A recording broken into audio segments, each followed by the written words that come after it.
Shalom, saudara kekasih di dalam Tuhan Yesus Kristus. Suatu sukacita dapat berjumpa dengan saudara melalui kebenaran firman Tuhan.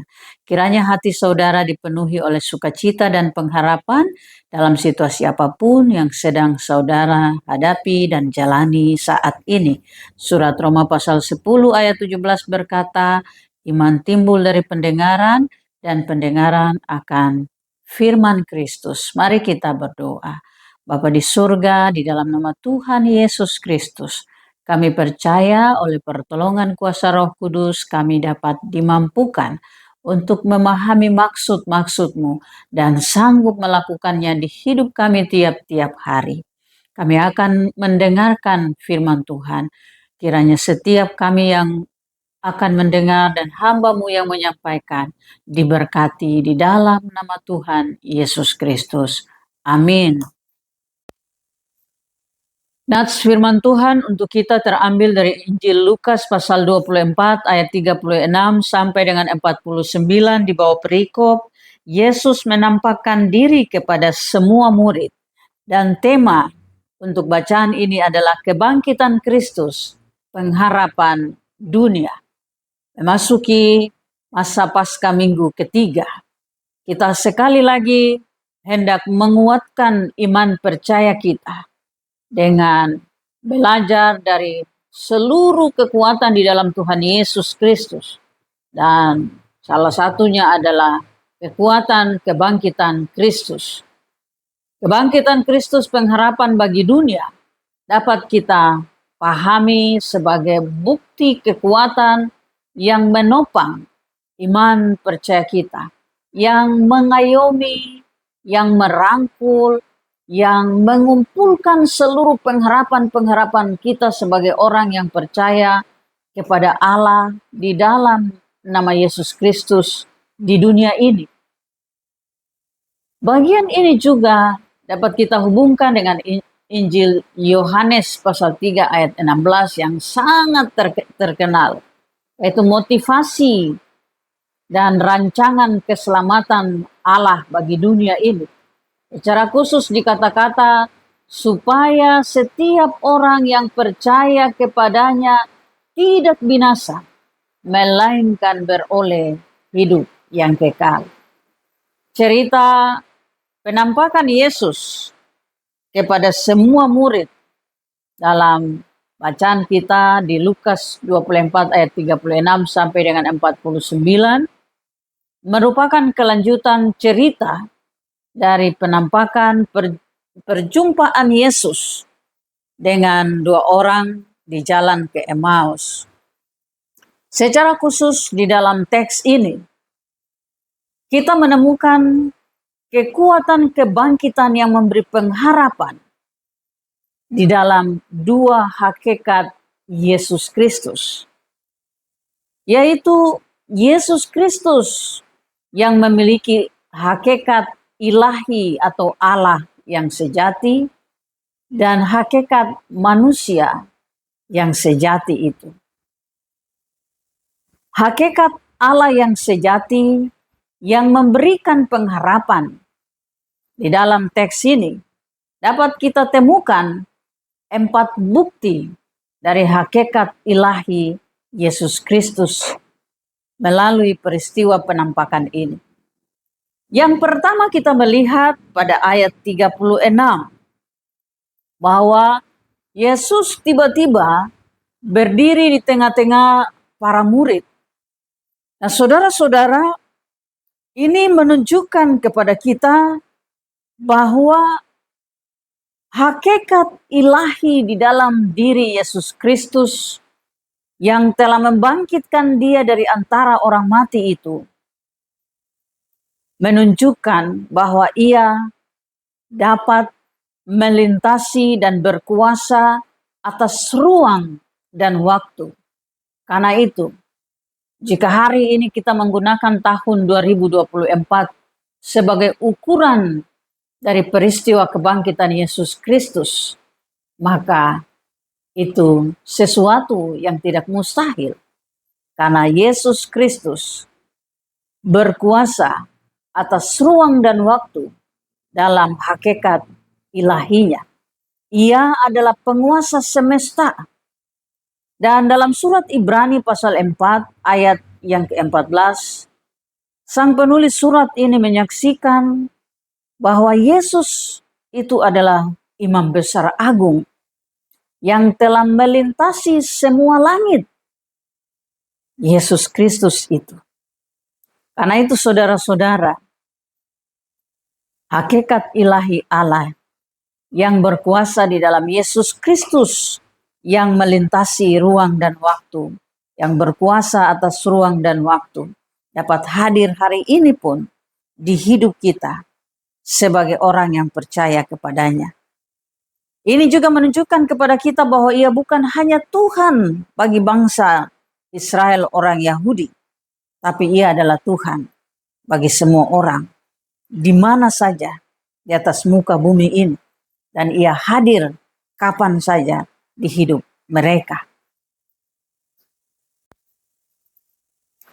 Yang kedua, hakikat ilahi di dalam diri Yesus Kristus membawa dan memberi kedamaian.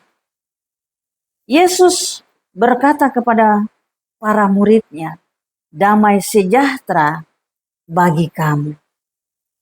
Ciri-ciri dan tanda pertama kehadiran Yesus dalam situasi ketakutan, dalam situasi kalut, panik, bimbang, putus asa, khawatir adalah damai. Pertama-tama ia memberikan damai sejahtera, dan itulah yang dibutuhkan, itulah yang dicari oleh dunia. Dan Yesus hadir serta memberikannya melalui para murid yang menunjukkan bahwa inilah yang dibutuhkan, yaitu situasi damai sejahtera. Kebangkitan Yesus membawa pengharapan akan adanya damai sejahtera. Bukan hanya bagi setiap orang yang percaya kepadanya, tetapi bagi orang-orang yang dijumpai oleh orang yang percaya kepada Yesus, bagi orang yang dilayani oleh orang yang percaya kepada Yesus, maka bagi seisi dunia ini ada pengharapan akan damai sejahtera. Yesus juga mengajarkan kepada para muridnya sebelum ia mati dan sebelum ia bangkit, selama ia melayani kepada ke-70 murid saat mereka ia akan utus. Dicatat dalam Injil Lukas pasal yang ke-10 di ayat yang ke-5 ia katakan, kalau kamu memasuki suatu rumah, katakanlah lebih dahulu, damai sejahtera bagi rumah ini. Damai sejahtera membuka pintu masuk. Damai sejahtera membuka hubungan yang baik. Damai sejahtera membuka komunikasi yang baik dengan orang yang tidak kenal. Kita tidak kenal. Dan itulah yang dibutuhkan. Dan Yesus di dalam keilahiannya, hakikat ilahinya, memiliki kuasa untuk memberikan damai sejahtera. Yang ketiga, bukti kekuatan kuasa ilahi di dalam Yesus Kristus. Ia dapat membuka pikiran manusia untuk memahami rahasia firman. Itu tercatat pada ayat yang ke-45. Nah, saudara-saudara kekasih di dalam Tuhan, karena itulah kita diajar untuk ketika membaca firman Tuhan, kita harus benar-benar meminta hikmat di dalam kuasa Roh Kudus di dalam nama Yesus untuk menolong kita supaya kita dapat memahami isi kitab suci dengan baik. Kita dapat melakukannya di hidup kita berdasarkan pengertian-pengertian yang datang dari Kristus Yesus sendiri melalui firman itu. Karena firman ini adalah Allah sendiri dan firman itu nyata di dalam Yesus Kristus. Kita tahu ini dengan baik dicatat di dalam Injil Yohanes pasal 1 ayat yang pertama. Pada mulanya adalah firman, firman itu bersama-sama dengan Allah dan firman itu adalah Allah. Nah, itulah hakikat yang ketiga dari kuasa kebangkitan Yesus yang ada di dalam dirinya. Dan yang keempat, dalam hakikat ilahi Yesus Kristus, kita dapat menemukan itu pada ayat yang ke-47. Di ayat yang ke-47, Yesus berkata, dan lagi dalam namanya, berita tentang pertobatan dan pengampunan dosa harus disampaikan kepada segala bangsa, mulai dari Yerusalem. Hakikat yang keempat kita temukan pada ayat yang ke-47, bahwa di dalam Yesus Kristus ada pengampunan dosa. Karena yang bisa mengalahkan kuasa dosa, yaitu maut, hanyalah manusia Yesus Kristus yang berasal dari Nazaret itu. Ia yang kini telah menggantikan anak domba dalam perjanjian lama yang dipergunakan untuk menjadi tanda pengampunan dosa dan permohonan ampun kepada Allah. Kematian Yesus Kristus di atas kayu salib adalah tanda bahwa ia sungguh-sungguh memberi pengampunan dosa.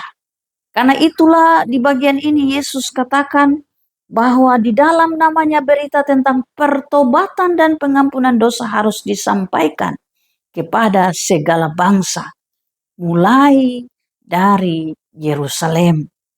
Nah, saudara-saudara, ini juga menjadi bagian yang kita katakan bahwa Yesus Kristus memiliki hakikat sebagai penguasa langit dan bumi yang dapat melintasi, yang dapat hadir dan berkuasa atas ruang dan waktu. Karena itu, bagi segala bangsa mulai dari Yerusalem, maka kita menjadi bagian dari orang-orang yang menerima berita itu. Pengampunan dosa dan pertobatan hanya terjadi di dalam nama Tuhan Yesus Kristus. Nah, itulah 4 bukti tentang kuasa kebangkitan Yesus Kristus yang memberi pengharapan yang kita temukan dalam teks ini, dalam hakikat ilahi Yesus Kristus. Kita juga menemukan hakikat kemanusiaan Yesus dalam teks ini yang membuktikan bahwa ia adalah manusia sejati. Yang pertama adalah tubuhnya secara jasmani utuh, penuh, tidak hancur, tapi hidup, bangkit bersama-sama dengan kekuatan kuasa ilahinya pada hari yang ketiga. Dan pada tubuhnya ada bukti penyiksaan, bekas paku pada tangan, kaki, dan lubang pada lambungnya.